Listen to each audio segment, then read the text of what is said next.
নমস্কার। কবি রবীন ভট্টাচার্যের লেখা আমন্ত্রণ।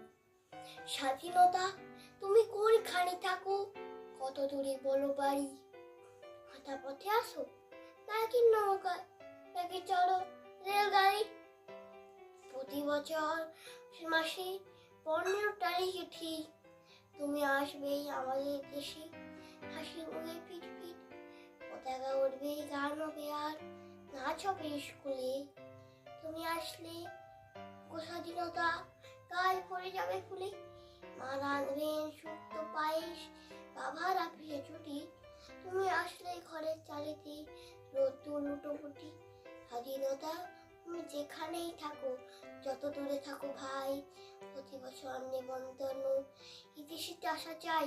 নমস্কার।